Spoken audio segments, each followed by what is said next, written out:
ketika kita melakukan toharoh atau bersuci, sering kita lupa mengajarkan pada anak kita hal yang seharusnya ketika kita bersuci tersebut. Ketika kita mensucikan tangan kita, ketika kita mengusap tangan kita dengan air, baik dengan debu, ataupun dengan air hujan dan sebagainya. Nah, kenapa itu bisa semuanya dilakukan? Karena itu adalah bersuci, bukan bersih-bersih. Jadi ketika kita mensucikan tangan kita ajarkan pada anak kita itu berikrar pada Allah Subhanahu wa Ta'ala bahwa kita akan mensucikan tangan ini. Dan kita berjanji pada Allah Subhanahu wa Ta'ala bahwa kita hanya akan menggunakan tangan ini pada hal-hal yang benar-benar Allah ridhoi dan Allah kehendaki. Jadi sering kita bersuci tanpa kita memperhatikan makna dari ketika kita mensucikan tangan ini.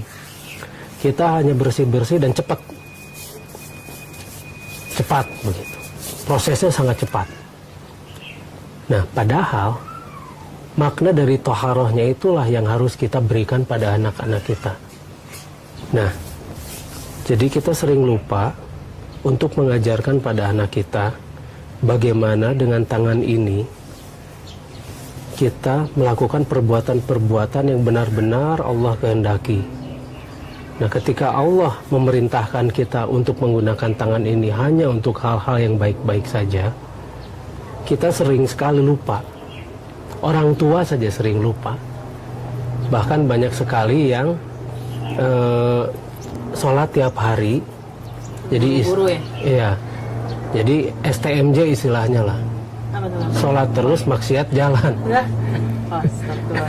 Nah, kita suka lupa bahwa sebetulnya berwudu itu tidak sederhana seperti yang kita lihat. Dari mensucikan tangan saja, ini telapak tangan saja ketika kita sucikan, kita sudah berikrar pada Allah Subhanahu wa Ta'ala bahwa benar-benar tangan ini adalah tangan yang hanya akan dijalankan pada jalan Allah. Kita melihat ritual berwudu. Dengan kecepatannya sendiri mereka berwudu. Bukan masalah cepat atau lambatnya, tapi memaknainya. Dan mengapa itu adalah simbol yang harus kita jalankan dan kita mengerti? Karena selama ini seolah-olah makna dari berwudu sendiri itu hilang. Dari bersuci itu ya kan? Iya, makna dari berwudu itu hilang. Atau toharohnya itu hilang, atau bersucinya itu hilang. Selama ini akhirnya mereka semua cuma tinggal bersih-bersih saja. Bersih-bersih saja. Dan kemudian mereka masih tetap mengambil sesuatu yang bukan haknya. Kemudian mereka masih melakukan hal-hal yang merugikan orang lain dengan tangannya ini. Mereka mencatat segala sesuatu yang bersifat aib-aib pada orang lain.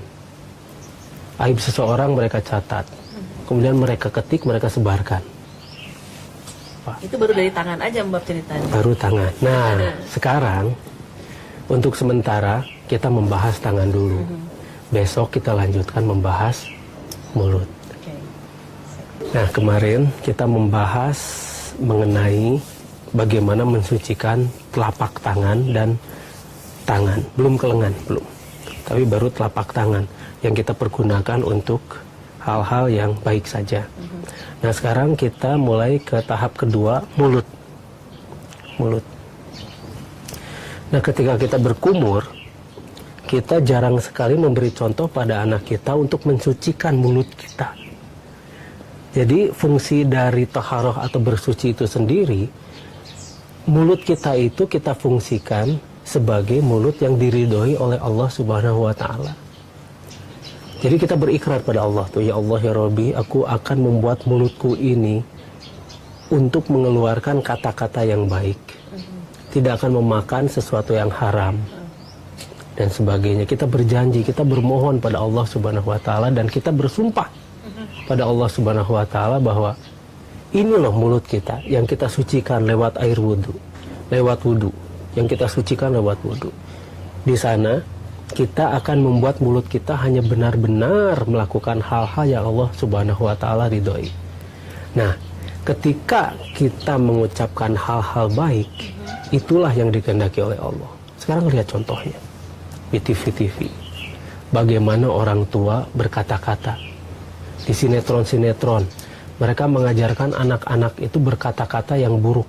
Kasar ya, Mbak? Satu, kasar. Dua, tidak sopan. Tidak ada hormat-hormatnya pada orang tua. Anak-anak kecil pun mereka mengatakan kalimat-kalimat atau kata-kata yang tidak ada hormatnya pada orang Di tua. agama kata ah aja udah nggak boleh ya, Mbak? Ini Pada udah ibu. Iya, berbicara ah saja pada orang tua kan udah nggak boleh ya, Mbak? itu sudah dinyatakan salah, Salah. begitu kan. Ini Iya. sekarang udah Ini sudah bukan ah lagi, Kata sudah binatang, mengata-ngatai. Iya, itu segala macam kata-kata yang seharusnya tidak pantas dan diucapkan itu oleh mereka seorang anak. sama anak-anak kita Iya. Mbak, sekarang. Betul. Anak-anak kita benar-benar jadi korban Iya. sekarang. Dan karena anak-anak kita itu korban dari hal-hal semacam itu, kita orang tua punya tugas yang lebih berat lagi. Betul. Berarti acuan mereka adalah orang tuanya. Kita akan memberi contoh pada anak-anak kita karena kita berwudu tiap hari. Kita akan beri contoh yang baik pada anak kita dengan mengucapkan kata-kata yang baik dan benar. Ketika kita mengucapkan kata-kata yang baik dan kita tidak membicarakan keburukan orang lain, kita tidak menjelek-jelekan orang lain, ah dia mah begini, ah si itu mah begitu. Iya, betul. Nah, anak akan tertular oleh sikap kita. Jadi dari kitanya sendiri yang harus berubah. Karena kita sudah berikrar pada Allah. Ya Allah, aku akan menggunakan mulutku ini hanya untuk mengucapkan kata-kata yang Engkau ridhoi. Itu makna dari toharoh ketika kita menyucikan mulut kita. Dan kita juga harus menjaga mulut kita dari bahan-bahan atau makanan-makanan yang haram. Contohnya, makanan-makanan yang mengandung babi. Iya, betul. Makanan-makanan yang tidak disembelih dengan nama Allah. Dan makanan-makanan beracun. Kita harus tahu makanan-makanan yang mengandung racun itu sekarang, zaman sekarang. Banyak. Makanan-makanan ini luar biasa racunnya. Terutama dari pengawet. Betul. Pengawet-pengawet makanan ini yang berbahaya dan kemudian ada lagi pestisida. Nah, dengan mensucikan mulut kita, kita harus mensensitifkan mulut kita itu pada hal-hal semacam begitu. Kita harus waspada apa yang masuk ke dalam mulut kita. Iya. Dan jangan sampai nanti anak-anak kita juga diberi makan sesuatu dari hasil yang haram. Contohnya begini, kita sedikit saja memarkup proyek, misalnya ya, kita memarkup proyek saja, sedangkan itu proyek milik pemerintah. Sedangkan ini tempatnya itu milik rakyat, menggunakan dana-dana dari rakyat. Kita markup. Dari anggaran misalnya 10, kita bikin 20. Dan nanti kita bagi-bagi pada para pejabat. Nah bayangkan, pejabat-pejabat yang makan uang haram ini, kemudian anak-anak mereka makan uang haram ini, sedangkan sehari-hari mereka berwudu, sehari-hari terlihat mereka melakukan ritual sholat. Nah, jelas bahwa mereka tidak pernah mengerti makna dari berwudu itu sendiri. Nah, mungkin untuk berwudu kita ketika mensucikan mulut, kita cukupkan untuk hari ini. Besok kita akan membahas mengenai bagaimana hidung kita disucikan, mulai dari mulut. Nah, sekarang kita akan membahas dari hidung. Ketika kita mensucikan hidung kita berjanji pada Allah Subhanahu wa taala bahwa kita hanya menggunakan hidung kita untuk hal-hal yang baik. Kita tidak akan mencium aib orang lain. Kita itu paling tajam hidung kita itu. Istilah ya, karena hidung di sini itu adalah istilah. Paling tajam untuk mencium hal-hal buruk. Mencium hal-hal buruk. Mencium hal-hal buruk yang merupakan hal-hal yang sebetulnya tidak berhak kita ketahui. Ya contohnya, misalnya kita mencium tetangga kita itu sedang hendak bercerai. Kemudian kita mencium hal-hal yang buruk mengenai si A. Dia misalnya seorang pencuri. Pencuri dalam artian dia korupsi, misalnya begitu. Kemudian si B, kita mencium bahwa dia itu adalah orang yang tukang kawin, misalnya begitu kan. Adanya, maafnya istilah tukang kawin. Iya, tukang kawin. Kadang tukang kawin, maafnya. Iya, ada ahli-ahlinya gitu kan. Ahli kawin, tapi ahli cerai lagi gitu. Ada yang begitu. Nah, hal-hal ini yang jauh dari taharoh itu. Jadi ketika kita bertoharoh, kita mensucikan hidung kita akan selalu menggunakan penciuman kita itu pada hal-hal yang baik.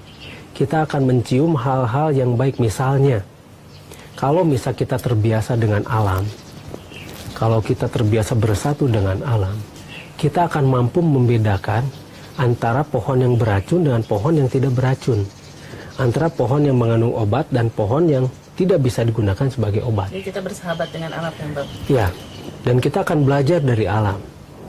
Alam akan selalu memberikan sesuatu yang harum pada kita, kecuali bunga bangkai, atau kecuali bakteri yang mengeluarkan H2S, atau hidrosulfida, bau. Okay. Tapi bau itu sendiri punya manfaat yang baik bagi tanaman. Jadi menurut kita bau, menurut tanaman belum tentu.